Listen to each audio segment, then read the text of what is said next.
What's up guys, Cloudie here, checking in from the America server, and this will be the second part of my video series about artifacts, presented this time by Miss Klutz herself, the Sarta. If you are looking for artifacts for DPS heroes, you can find that in the previous video, which I've put into the description below.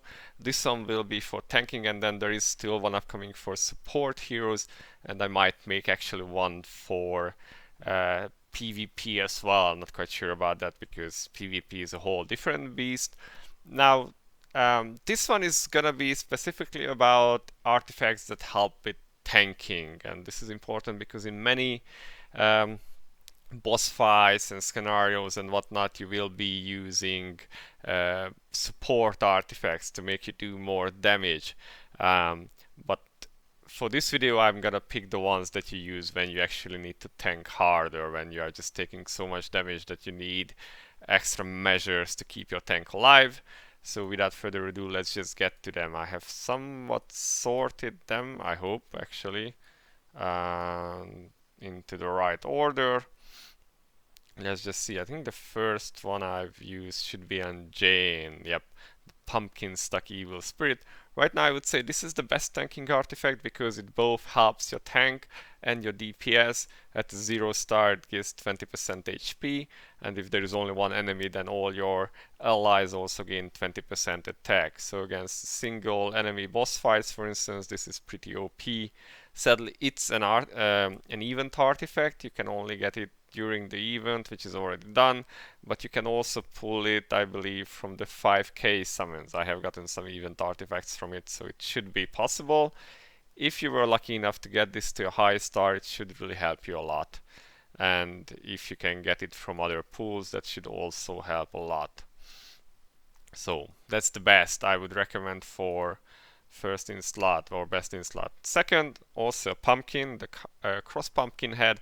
This is also an event artifact from Halloween, and the same rule applies. You can only get it from 5k pools, or if the event comes back next year.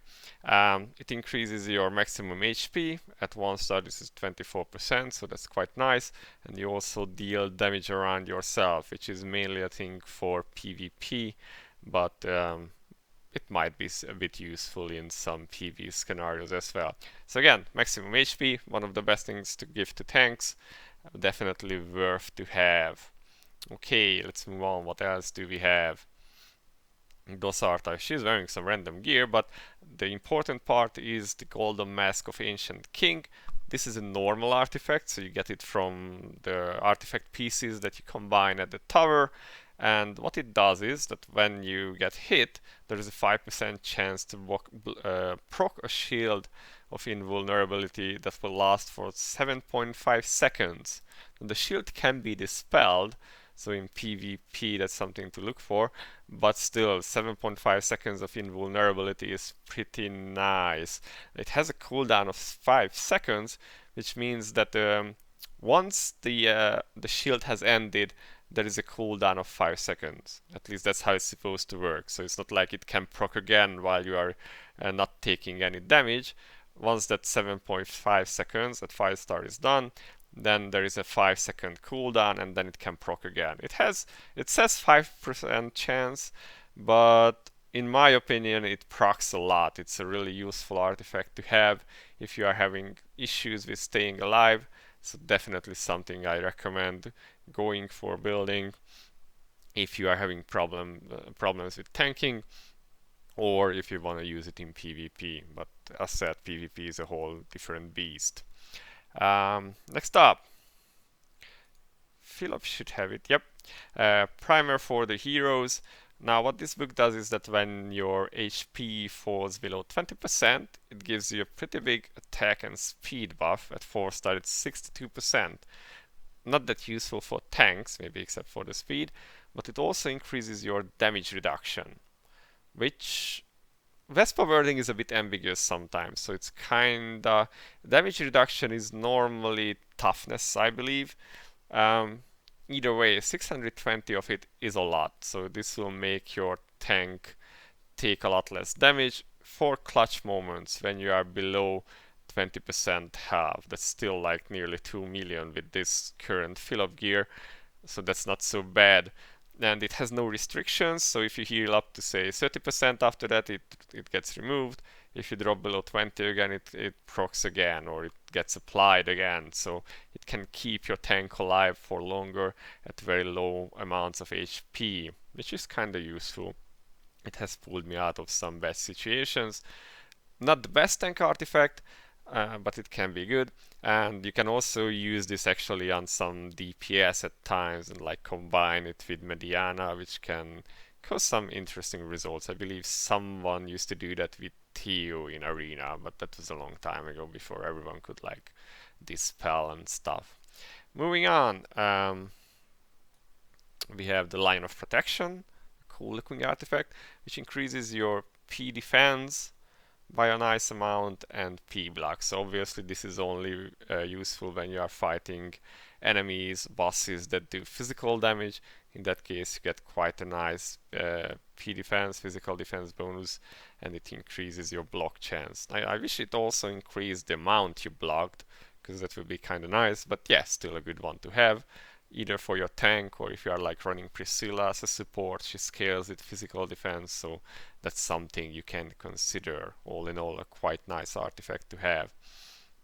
Finally, essentially the same but in magical damage, Madame's Bronze Mirrors.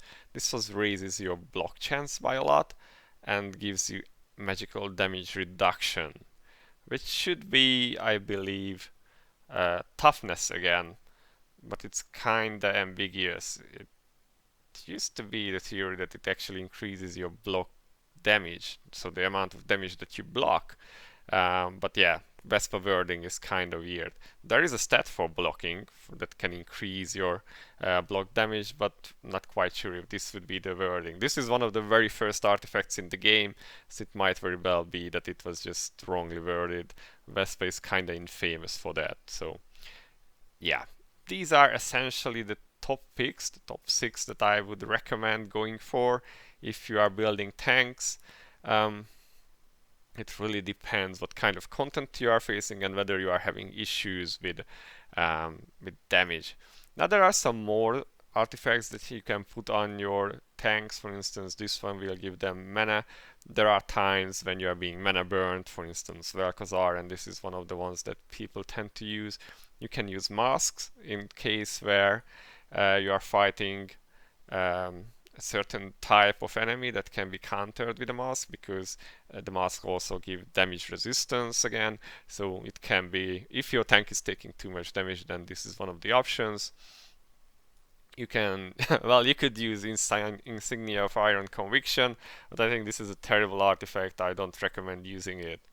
You can use Ring of Spirit Morph. This is more of a thing for Eclipse mode, where, yeah, or PvP, but in PvP you usually put this on your DPS anyway.